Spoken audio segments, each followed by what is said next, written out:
তুমি আকাশখানা খুলে দিতেই মেলে দিলাম ডানা, যেই না আমি উঠতে গেলাম করলে জরিমানা। তুমি চাও না আমি উঠতে শিখি, চাও না সাঁতার কাটি, চাও না আমি তোমার সঙ্গে পা মিলিয়ে হাঁটি।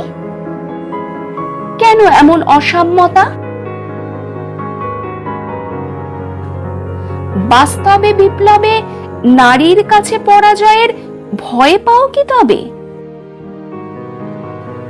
ভয় পেও না, নারী তোমার সঙ্গী এবং মা, নারী তোমার শক্তি, মুক্তি, জীবন চেতনা।